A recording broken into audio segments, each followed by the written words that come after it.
Okay, so good evening, everybody. Thank you for coming. And tonight we're going to talk about chapter 19, Faith Move Mountains. And we're going to start reading Matthew here in order to start the lecture tonight. So when they came to the crowd, a man approached Jesus and kneeled before him. "Lord, have mercy on my son," he said. "He has seizures and is suffering greatly. He often falls into the fire or into the water. I brought him to your disciples, but they could not heal him." "You unbelieving and perverse generation," Jesus replied. "How long shall I stay with you? How long shall I put up with you? Bring the boy here to me." Jesus rebuked the demon, and he came out of the boy, and he was healed at that moment. Then the disciples came to Jesus in private and asked, "Why couldn't we drive it out?" He replied, "Because you have so little faith. Truly I tell you, if you have faith as small as a mustard seed, you can say to this mountain, 'Move from here to there,' and it will move. Nothing will be impossible for you." Okay, so when we talk about faith, it's almost like a straight connection or a relation to believing and positive thoughts and keep up with vibrating with good spirits, right? But when you talk about the material sense, having like confidence in yourself or confidence in something, the confidence on our own strength let us do things in the material sense that we couldn't undertake if we doubt ourselves, right? So every time that you are confident that you can do it, or you are positively, you're doing something with positive thinking, you're pretty sure that even if it's not related to religion, it's like a day-to-day task that you do at work or something like that, the chances of you to getting that done right or fixing whatever the problems you have, they are very, very high, right? So it's pretty much the same train of thought that you're having when talk about faith. So let's concentrate now on the moral meaning of Jesus' words. So the mountain faith can move our life obstacles like difficulties, resistance, the ill will. I think I didn't know that word in Portuguese is má vontade, and this is the words that the faith will help us to overcome. Prejudice, routines, material interests, selfishness, the blindness of fanaticism, the passions that exaggerate pride, and are only a few mountains that block our way in the progress of working for our progress. So every word that you see there, you see the bad connotation on it, right? There's nothing good that you can take out of the first sentence, right? So when faith is robust, we found in ourselves the strength, determination, and resources to overcome such, misspelled there, barriers, whether they are larger or small. So having faith is so important that later on we're going to talk about the magnetism, about the good vibrations in faith.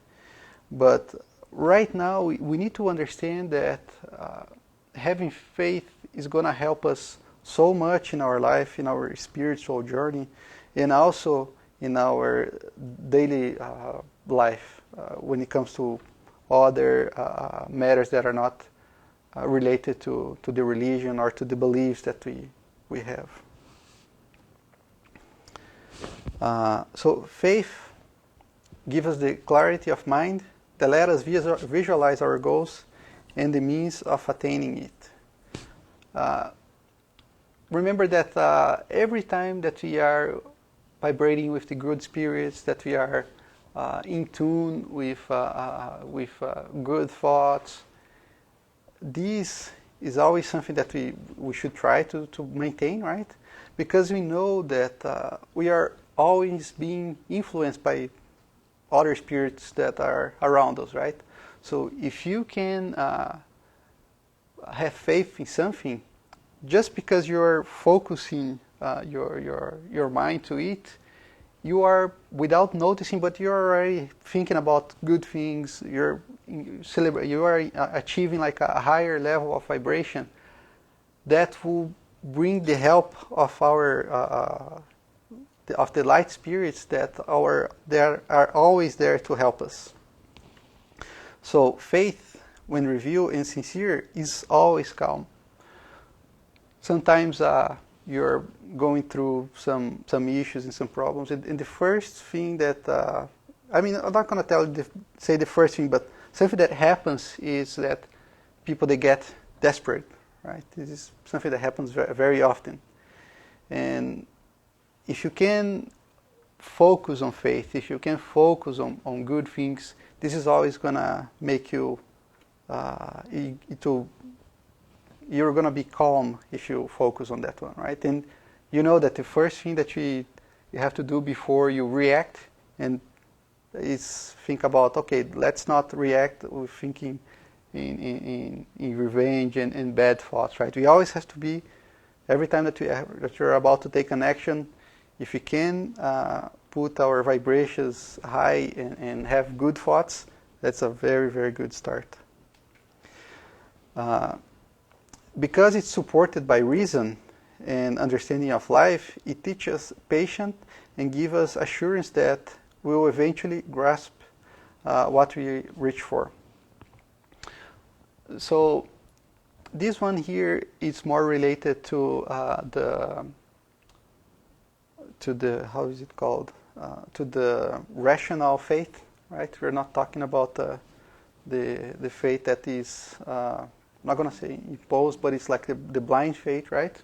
So if you think about the rational faith that we have and the Spiritism help us to understand through the Jesus teachings, once you understand a little bit better how it works, it's easier for us to see the life on a different perspective, right? Because if you think about life, it's about this existence that we are here, that there was nothing else before that, and there is not going to be anything else after that. That's the only life we're going to have. It's a little bit hard for us to understand and to accept some challenges that we have, right? But once you get the idea about the multiplicity of the existence that we're going to have on Earth and less evolved planets, and once you evolve, we're going to get to better places, it's a little bit easier for us to accept all the challenges that we have and help us to overcome them a little bit easier. Okay, but something that is important for us is that we should be careful and not confuse faith with unwarranted presumption. So you might think of faith in something good, but people might get confused saying, oh, I have faith in God and nothing bad is going to happen to me.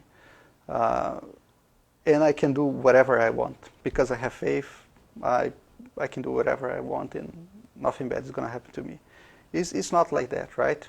If we are at least starting the Spiritism doctrine, you see that everything that we do is we have the law of cause and effect, right? So if you do something good, you're gonna be what is it called? Sorry about that. Is once you do something good, you're gonna receive something good, right?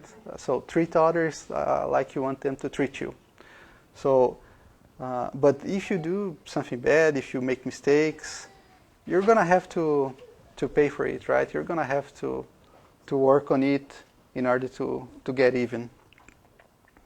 So let's make sure that, I'm not sure if the word will be the right one, but let's sure that the faith will not gonna something that will bring us arrogance and presumption. Okay, so faith is linked to meekness of spirit. In a bold, exaggerated self-assurance is the opposite. It's display arrogance more than faith, and sooner or later it will be punished by failure or in disappointment. It's just what I was talking a few minutes before, right? So you sooner or later, if you do something bad, you're gonna be punished by that, or you're gonna have to work on it, and in order to understand why you did it, and make sure you don't do that again, right? It's just like a regular day-to-day life. Okay, so the power of faith can be shown in direct and special manner by magnetic action. By through the intermediaries of faith, human beings act on universal principle. Faith transforms its properties and gives it, so to speak, an irresistible force. This is a consequence of the laws of nature, right? So every time that we talk about Jesus' miracles, we have to understand here that the miracles that we talk about, most of them related to the cures that he was able to accomplish, the one that we just said on that passage from Matthew, is that he was able to work with the universal principle and change its forms and use it to cure and to make other things that even nowadays we are not able to understand fully, right? So faith is something that helps us to achieve it. As much faith as we have, as easier it will be for us to achieve our goals, right? And it's because of the when we have faith, we might not understand it right now, but we are dealing with the universal principle and transforming it in such a way that we're going to create something that's going to be easier for us to help us in our goals. Okay? And it's just a consequence of a law of nature that right now I don't think we are in the right level to understand yet. We have two kinds of faith, right? Most of the people in I'm not going to say other religions, but other beliefs, we might be very used to see the blind faith, right? The blind faith is something that it accepts the truth or falsehood without critical examination, right? You say, oh, if you don't come to a place or to a temple every Sunday, something bad is going to happen to you, right? But why? What is the meaning about it? So if I'm a good person, I do charity, I love my family, I don't do good to my enemies. But if I don't go there on Sunday, something bad is going to happen to me. All the good things that I did, all the prayers that I was able to do, everything it doesn't count, right? So this is the difference about the blind faith and the rational faith. So another problem about the blind faith is that it's constantly clashing with reasons and hard evidence, right? So even on the Christian religions, we get if you just read the Bible and take it to the meaning of the words, you're gonna be able to find that God created the earth in 7 days, right? Through the Spirit's teachings, we understand that it was not like that. But if you just apply the blind faith on it, you might start arguing with other people, right? And then this arguing will be clashing with hard evidence, because we know it was not the way that it was created, right? So if you read the Genesis, you're going to have more information about that passage as well. And the biggest issue about it, about the blind faith, is that taken to the extreme, it produces fanaticism. So the fanaticism, most of the times, is something that the person that is the object there, he doesn't understand, right? He has such a blind faith that he truly believes that whatever he's doing, for good or bad, is something that he's doing in prol of a religion or something like that, right? Or a belief or something like that. Even if he's doing like horrible things, it's going to be okay because he's doing something that somebody put in his head that this is the way that it's supposed to be, right? And we see on the news pretty much every week about things that are happening because of blind faith. By the other hand, when you talk about rational faith, it lasts into the future, right? It doesn't fear scientific progress, and whatever is true in the dark is also true in the light. And I don't know if a lot of people read the Genesis. It's like a really, I'm not going to say stuff, but it's a book that it's going to take a little bit for us to digest it. But we have a lot of good information, especially I like the part about the creation of Earth. And if you read it, you're going to see that it doesn't clash with scientific progress, right? So, talking about faith, we cannot dictate people that they should believe in something, right? We have to understand that people, they can be in different phases of evolvement, right? And if we try to impose some kind of faith on it, it's going to do more bad than good, right? The faith must come from within the individual, right? And sometimes when that happens, when people are imposing a religion or are imposing a belief system, some of the people that are there, they can blame experience like that to justify lack of faith or beliefs, right? So faith doesn't seek people out. People have to seek faith. And if they search it sincerely, they'll be able to find it. So why people refuse the call of faith? So one of the biggest reasons, according to the gospel, is apathy. Another one is about fear of feeling compelled to changes in their habits or to accept that there is a superior existence, and that superior existence, they'll have to obey it, or no matter what happens, they cannot, they don't think that there is something bigger than them, or mostly something that pride can blind those peoples, right? So why faith appeared to be inborn in some people and only a small spark is needed to unfold it completely. So again, right, different levels that people, evolutionary levels that people are, right? So the ease in absorbing spiritual truths is a sign of previous progress, right? They bring with them the intuition of what they learned previously, and the spiritual education is closer to completion, right? So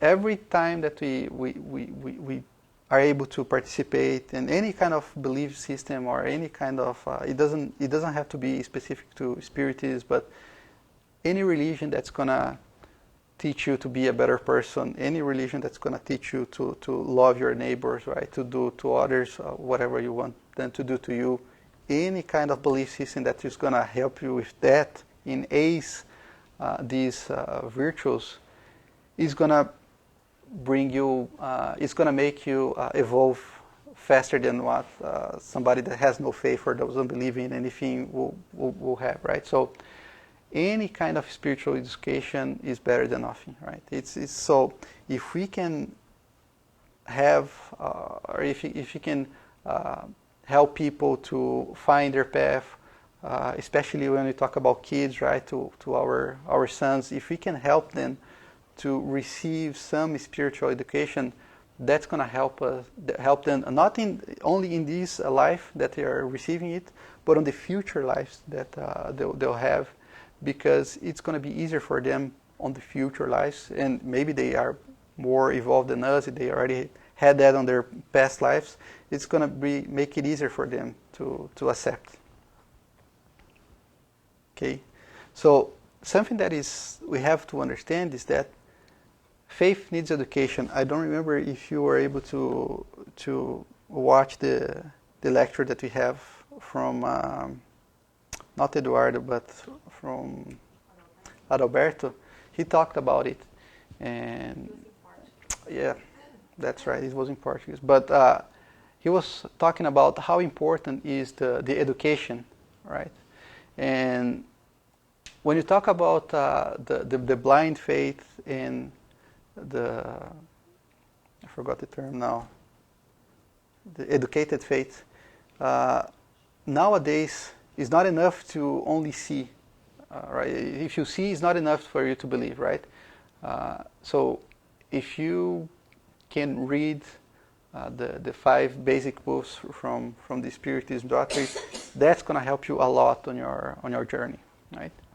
And blind faith is no longer acceptable, right? Now we got to a level of education, the society got to a level of education that blind faith is no longer accepted in most of the places, right? And faith is the mother of hope and love. Faith must constantly active and never deal by inaction, right? So we have to always have faith.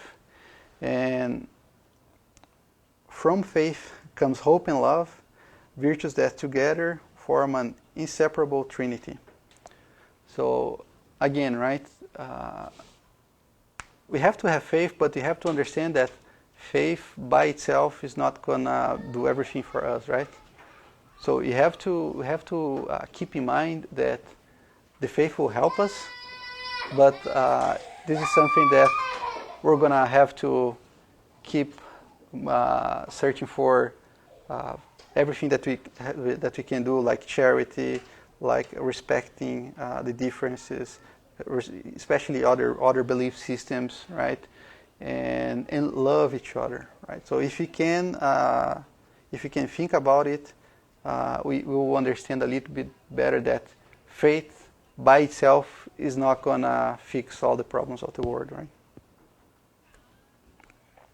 So I have here 2 passages from the Spirit's teachings that we had on this chapter. So the first one is, love God, but know well why you love God. Believe in God's promise, but have a clear understanding of why you believe in them. Listen to our advice, but convince yourself the ends we point to you, and the means we suggest by which you can reach them. Trust and be patient, without ever losing heart. Miracles are the works of faith, right? So, by the time we are able to have faith, and by the time we are able to educate ourselves, you're going to be able to see that all the roadblocks that we have in our lives, they are there for a reason, right? And getting desperate or having any negative thoughts or getting mad is not going to help us to solve them, right? We know that we'll have to overcome them. We'll not be able to avoid them forever, right? So faith and education will help us to overcome those roadblocks. So this one is the second passage here in the last slide. So I repeat, faith is both human and divine. If all souls could be convinced of the force they have within, and if they genuinely wanted to place their will at the service of this force, they too could produce these so-called miracles, which are nothing more than development of human gifts, right? So again, we're talking about faith, and it comes the word miracles here, that we have to understand that this is part of the law of natural law, right? So faith will be able to help us to achieve our goals, right? And if we can keep having faith, if we can keep having good thoughts, if you can keep having good, we can keep up with the forgot the word now, the good feelings in our heart, all the things that are helping us to evolve, and having good actions, right? Charity, doing to each other whatever we want them to do with us. This will help us even further to achieve our goals, which is evolution, right? And love each other and everything that we get on the Spirit's teachings. Okay? And here we have our website. So if you ever had time, we have the 5 basic books on the website, both in English and in Portuguese to download, right? So if you ever want to read, you can go to the website and download them. Okay? Thank you very much for that.